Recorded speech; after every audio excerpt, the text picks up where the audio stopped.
You can see their friendship and relationship building up slowly. How would you describe it? The layout and spacing. The layout and spacing.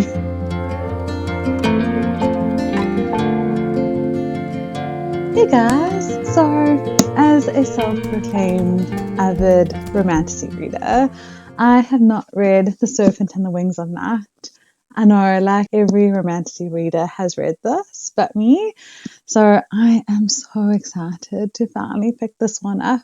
There are quite a few popular romantasy series or even romance books that I've not picked up yet, even though I'm an avid romance reader. I feel like without even realizing it, I've been doing a little bit of a series of reading popular books. Like recently I've read The Cruel Prince for the first time, the Fourth Wing series for the first time, Heavenly Bodies, and now The Serpent and the Wings of Night. There are a lot of other popular books that I've not read yet that I'm hoping to do a reading vlog and book review on this channel as well.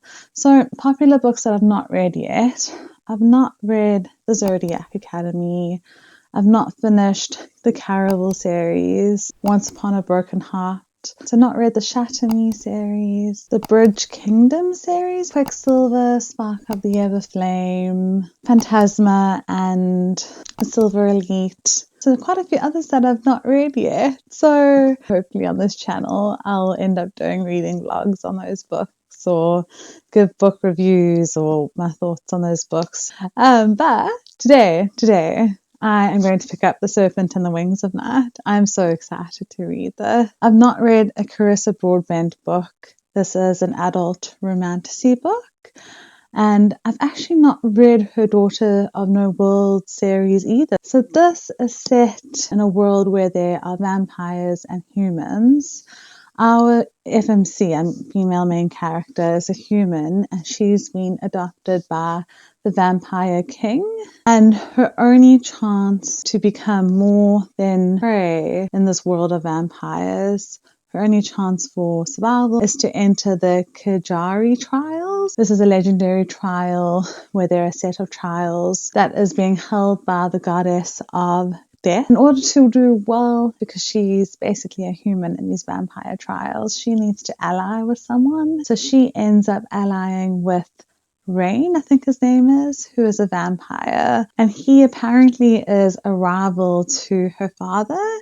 So technically it's an enemies to lovers story as well. So it's enemies to lovers trials, which I've said 100 times now. And I am really looking forward to reading it. Let's get cozy and start this book.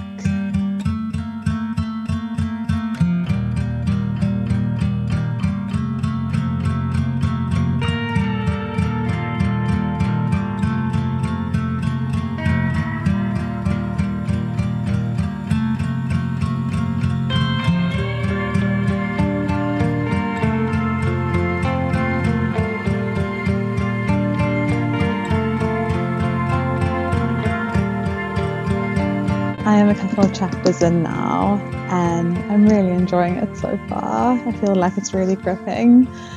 I'm just sitting on the couch reading with my husband and he's reading Mistborn at the moment, and we're just comparing the book, like writing and what the pages look like. How would you describe that? The layout and spacing. Oh, okay, I can keep that in.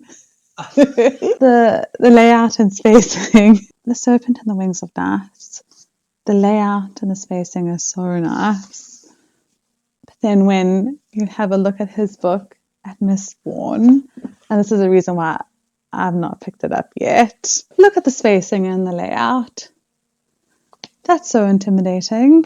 That's why I've not picked it up yet, but I am hoping to pick up Mistborn sometime as well and do a video on that perhaps one day. Hey guys, I am about 40% of the way through this book now. It's been a couple of days and I am loving this. I feel like with popular books, there's always that worry that the book won't live up to the hype. And so far, this book is living up to the hype. I'm really enjoying it. What I'm quite enjoying at the moment about this book is the trials. What is also quite nice is that this book is set in different parts. There's part 1, 2, 3, 4, 5, and each part is basically a different trial in the book.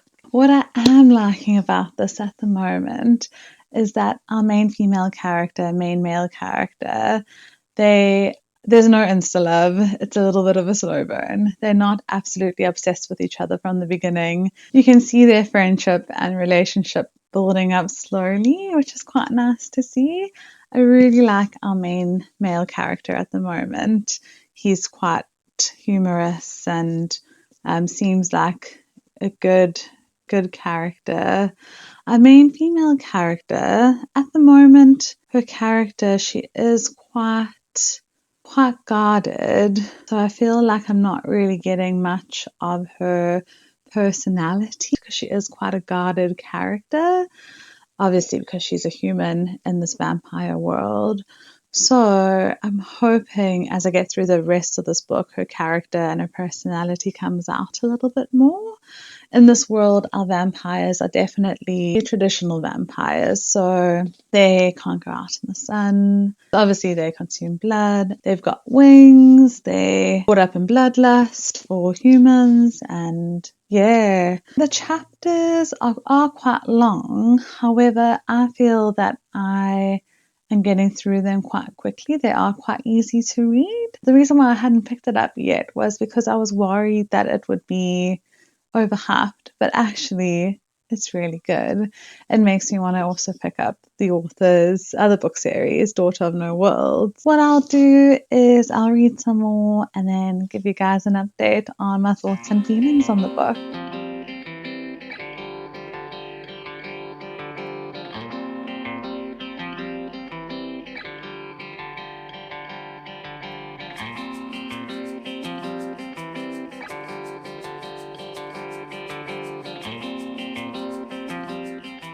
I finished The Serpent and the Wings of Night and I loved it.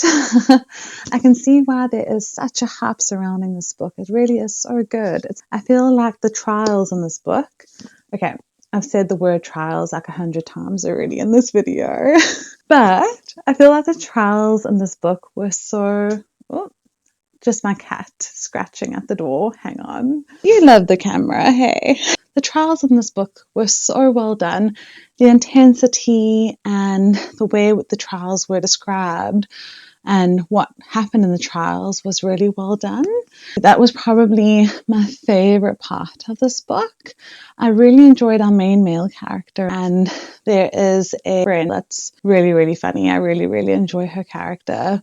But our main female character, I had hoped for more from her.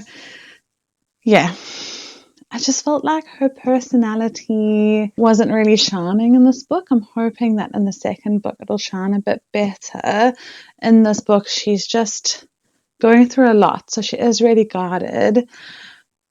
But there's no really real character development. Yeah, she is really strong-willed and she's quite vicious, which is great to see. But yeah, other than that, I was hoping for more from her. But in saying that, all in all, I gave this book a 4.5 star and really did enjoy it. I think between the two books there is a novella, but when I read the book description of the novella, I think it's about side characters. Lilith, one of the really sad characters that we don't really see in this book. So what I'm going to do, I think I'm going to give that novella a skip because I don't think it has anything to do with the main story. I might be wrong, but I'm going to go straight on to the next book. And I have actually already read the first 100 pages or so of this book. And I wasn't quite sure where this book was going to go after reading The Serpent and the Wings of Night. But with the first 100 pages, it hasn't really gone anywhere so far. So what I did was once I finished The Serpent and the Wings of Night, the ending had me wanting to pick up this book straight away because the ending of The Serpent and the Wings of Night was quite a good ending. It was an ending that could have been predictable. However, I didn't think that that would happen. So it was quite fun for me to read about. It was a surprise to me. So I finished that book and then picked up this book straight away. Let's just say it's not living up to the hype so far of book one, which is quite disappointing because when you read a first book and you really enjoy it, and then you hope that you'll feel the same about the second book. But I'm just 100 pages in, or 100 and something pages in at the moment. It hopefully is just building up to what the plot will be about. So yeah, I'm going to give this a read and then let you guys know what my thoughts are about it. I just will probably put in a few clips now of starting this book. And then, yeah, we also went and had a nice family breakfast. So I'll probably add some clips in of that as well.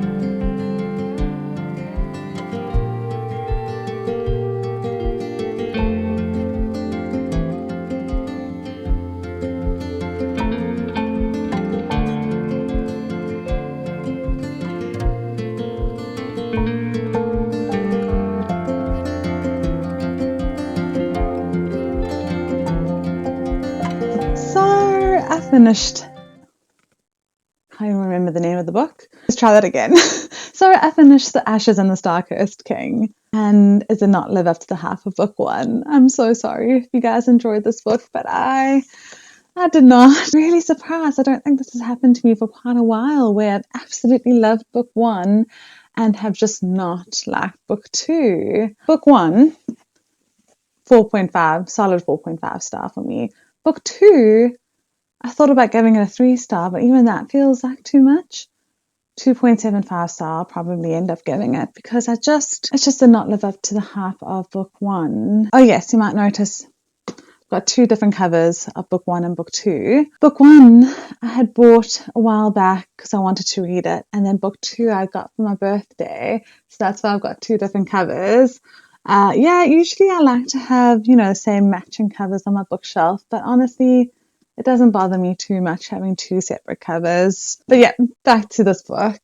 I just felt like, I think I said in my last clip when I was like 100 or so pages into this book, that there wasn't much plot going on.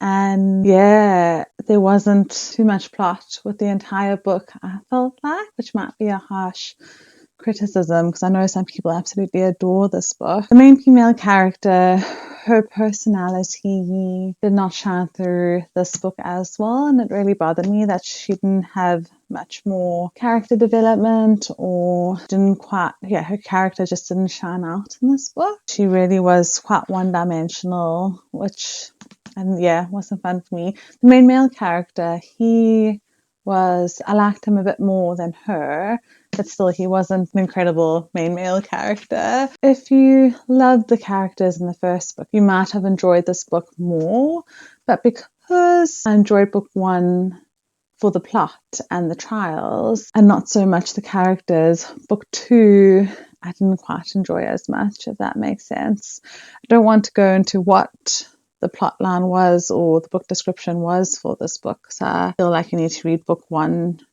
to know what's going to happen in book two, and I don't want to give you guys any spoilers. If you have read book one and are wondering whether you should read book two or not, I would say maybe give it a go, especially if you enjoyed the actual characters in this book. Then yes, give this book a go.